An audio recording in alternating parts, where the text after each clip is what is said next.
घरच्या घरी chilli flakes कसं बनवायचं हे आमचं गावरान चिली फ्लेक्स. हा लाल मिरच्या आपल्या मिरच्यामधल्या उरलेल्या असतात त्या वाळवायच्या.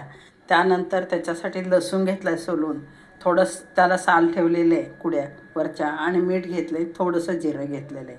आता हे आपल्याला चिली फ्लेक्ससाठी मिरची काय करायची, तळून घ्यायची आहे. हवा ह्या मिरच्या आपल्याला तळून घ्यायच्या. तेल गरम झालेले ते ठसका खूप उठतो याचा, म्हणून मी काय केलं, तेल आधी गरम करून घेतलेले आणि अंगावरही ओढतात, पण अख्ख्या आहेत ना त्या. पहा, थोड्याशा तेलामध्ये त्या परतून घ्यायच्या. परतून घेऊन थंड करायच्या थोड्या, कारण एकदम गरम मिक्सरच्या भांड्यात टाकलं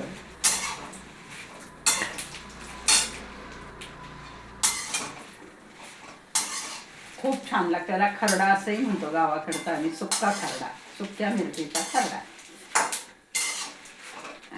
गरम गरम भाकरीवर तोही छान लागतो, पण आपण जर इडली वगैरे काही केलेली असेल त्याच्यावर बोटानं चाटायला खूप छान लागते ही मिरची, म्हणून मी केलेली आहे.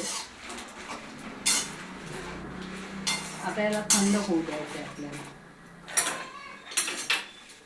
थंड झाल्या मिरच्या, आता त्याच्यामध्ये लसूण, मीठ आणि जिरं हे त्याच्यात टाकायचं आणि ओबड काढायचं, जास्त नाही करायचं. हे पहा, आपलं चिली फ्लेक्स तयार झालेला आहे. हे अंडा भुर्जी किंवा अंड्याचं आमलेट बनवतो आपण, त्याच्यामध्ये इतकं सुंदर लागतं ना, हे जर टाकलं तर खूप चव त्याची वेगळीच वाढत असते. म्हणून आणि विशेष म्हणजे बेसन थापोळ करतो, बेसन पिठाचे आमलेट, त्याच्यातही हे टाकला खूप चवदार होतं. तुम्ही नक्की बनवा अशा प्रकारचं चिली फ्लेक्स, गावरान चिली फ्लेक्स.